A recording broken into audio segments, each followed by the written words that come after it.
Fatalo fatu ila ufafonga anga Samoa nei fo e so fau malo le soifua.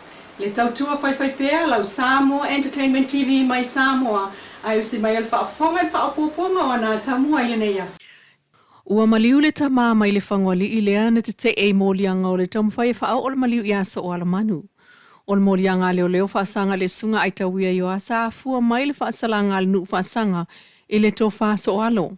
Peita el whaamsinonga o le so le na ta ua i le whaamsino Justice Clark le maliu o le sunga ai tawia. Ai tawia na te talai i tua e whaatali le wala ungo le mta upu lea i lea so. Malaysia na mta upu mulmuliane o le tamawhai whaau o le maliu o ia te ena. O le isis fulta si o matai matau le lea o lato i o ina moliang o le awe whaamalosi e au fiaile to atasi o tama o lo te tala i tua i tuunga. Peitai, wato e fo ia tu umal to sifulu le loto ai taan malala e tau fiaile alo le vainga leo. E tali ai le taunu unga o le whai unga le whaamsino Justice Clark. O le aso, luful whawhepua, le lua mo li mau lea na wala au e whaamatala le whaale tonu, na tupu le aso sulfao se te ma le whaile a fiafilu o lo tolu. Matau tino ai le mo li mau a se wali a leki, i ngoa o ali isa o la tau wha o lima i aso alo manu, o le isi na taa ili la au, o le isi na tatu ili au tafa, ai o le isi saa ale ngutu mai le pito, ili tau au le na wha tafa i aiso alo manu.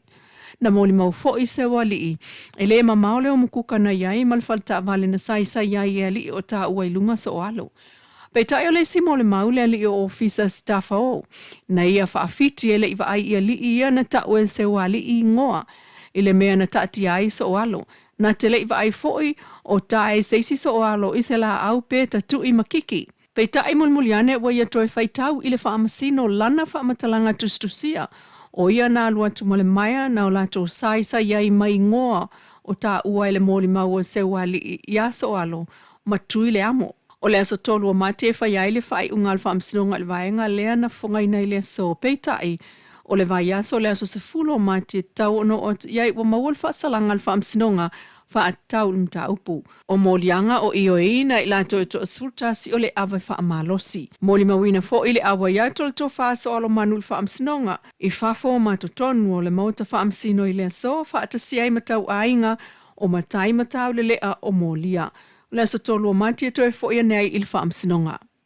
Ua toi tolo atu neil taul sanga le HRPP il wha amsinonga wha asanga le fonga whetalai o le mauta ma le office o le loia sili.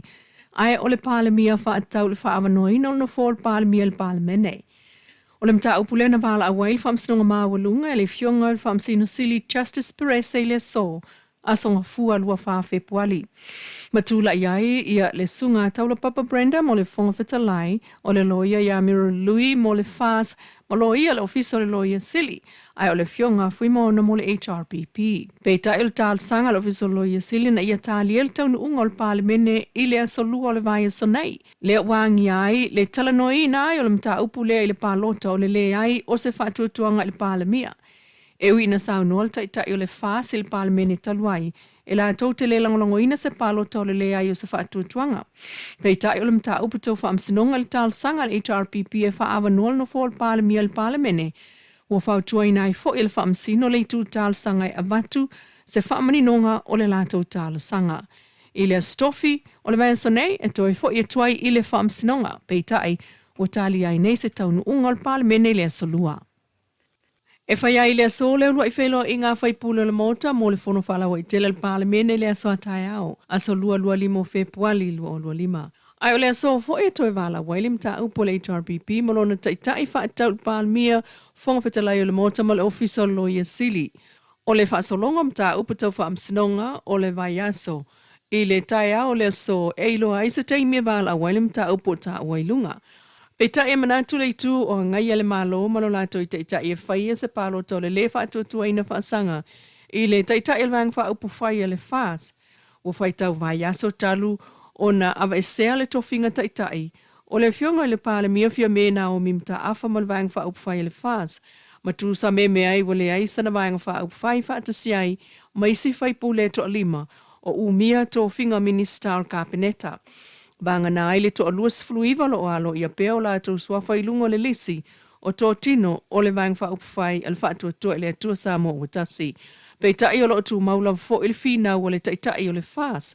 Le sunga la au le mali e tō plata I vau, e la tau te le langlongoina se palota o le whaatutuaina.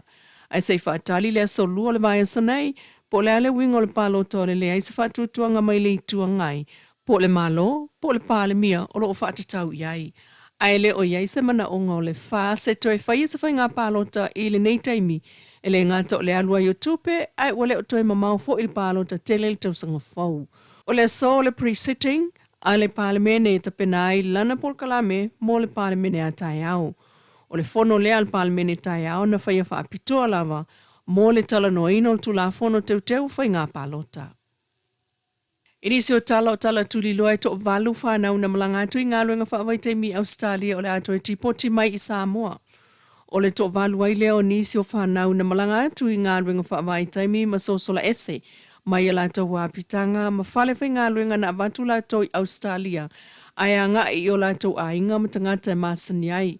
O whaamaoni a mail tātou sa upi Australia le tāu whiai le ofisa mtanga luenga e pui atua o I Australia bo le Australia Border Protection ali I Samoa umanei to valu.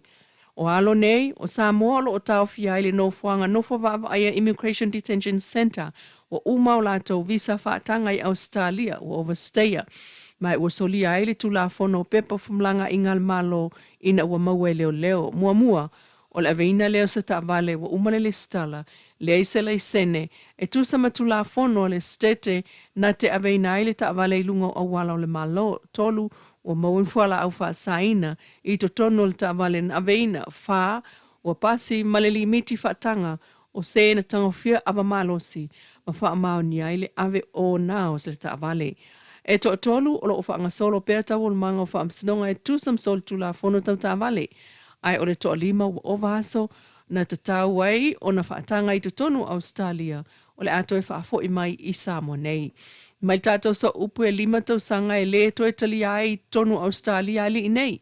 Whaatasi ai ma le lua tau sanga whaopopo e le mawhai ai o na to e tāu sanga I se visa au se tālia.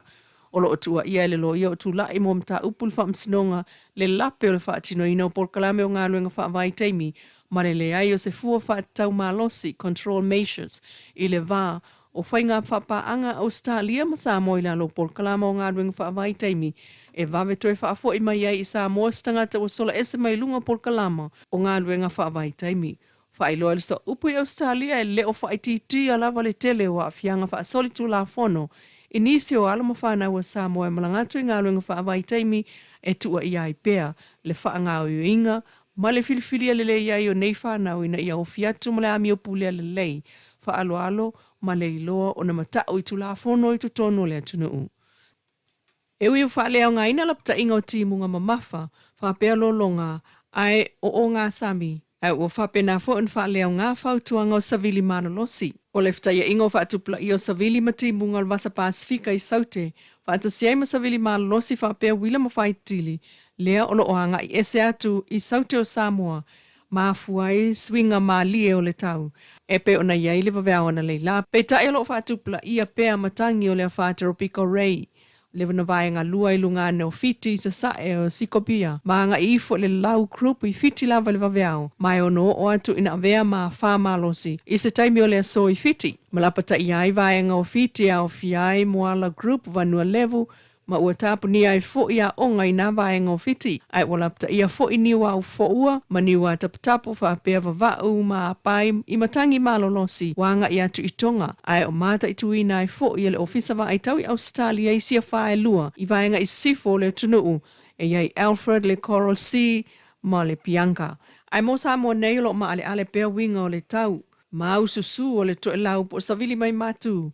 Ono ofti ai Samoa e ono au mai a pea timu mamafa ai pupu ufa pea savili wha tau tau ni isi vaenga o le tunu ui le so.